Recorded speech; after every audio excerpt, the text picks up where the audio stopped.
بسم اللہ الرحمن الرحیم سبحانک لا علم لنا الا ما علمتنا انک انت العلیم الحکیم۔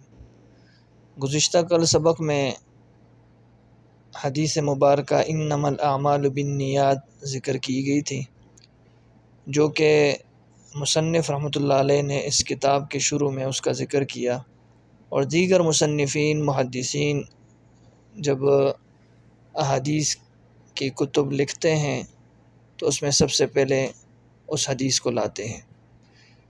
تو اب جو دوسری حدیث ہے وہ بھی جوامع الکلم میں سے ہے، اور وہ حدیث الجملۃ الاسمیہ، یعنی یہاں سے شروع ہوتی ہے الدین النصیحہ، دین سراسر نصیحت ہے۔ اس کا معنی ہے کہ دین سراسر خیرخواہی ہے، نصیحت ہے۔ الجملۃ الاسمیہ کا مطلب یہ ہے کہ یہاں سے آگے جتنی بھی احادیث ابھی آئیں گی تو وہ سب احادیث جملہ اسمیہ کے سلسلے سے ہوں گی، یعنی وہ سب احادیث جملہ اسمیہ میں شمار ہوں گی۔ سمجھ میں آ گئی بات؟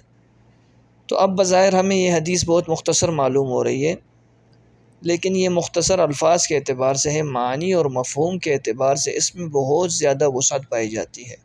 یہ جوامع الکلم میں سے ہے۔ آپ صلی اللہ علیہ وسلم نے ارشاد فرمایا کہ دین نصیحت ہے۔ صحابہ نے پوچھا یا رسول اللہ صلی اللہ علیہ وسلم کس کے لیے؟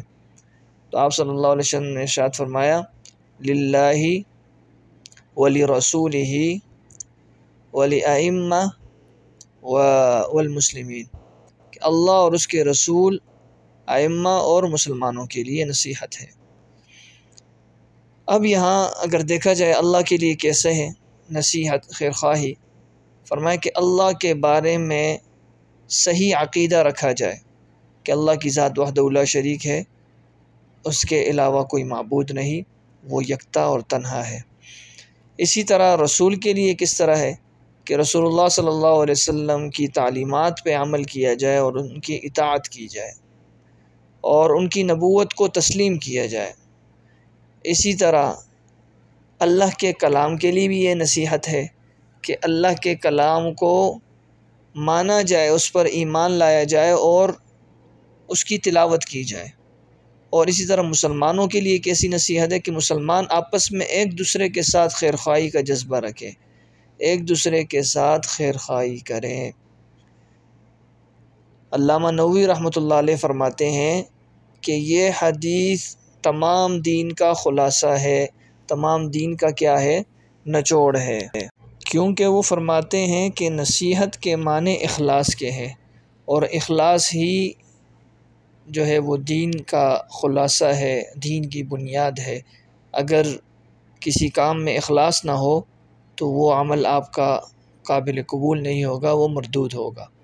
اسی طرح عرف میں نصیحت اس کو کہا جاتا ہے کہ خلوص اور محبت کے ساتھ دوسرے بندے کو خیرخواہی کی بات بتائی جائے، اس کو اچھی بات بتائی جائے، خلوص اور محبت کے ساتھ، یہ نصیحت اس کو کہتے ہیں۔ بعض علماء فرماتے ہیں کہ نصیحت کا کلام عرب میں کوئی معنی ہی نہیں، ٹھیک ہے، یہ وسعت کے اعتبار سے اتنا وسیع ہے۔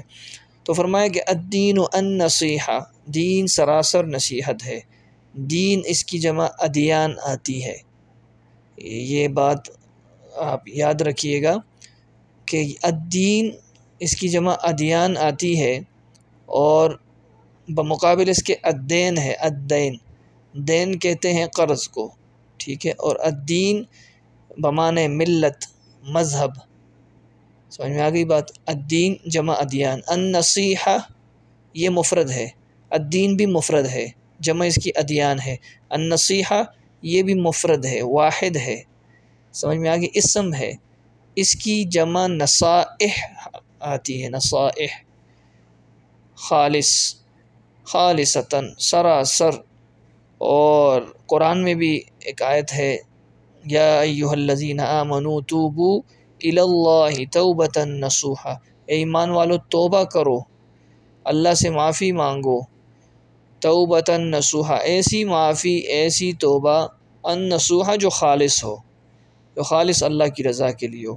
تو اس میں بھی معنی کے اعتبار سے، مفہوم کے اعتبار سے یہ وسعت ہے کہ اللہ کے لیے اللہ کی رضا کے لیے عمل کیا جائے اور اللہ کی رضا کے لیے دوسروں کو نصیحت کی جائے۔ تو یہ آج کی ہماری حدیث تھی۔ امید ہے کہ آپ کو یہ سمجھ آ گئی ہوگی۔ انشاءاللہ پھر کل دوسری حدیث پڑھیں گے۔ السلام علیکم ورحمۃ اللہ وبرکاتہ۔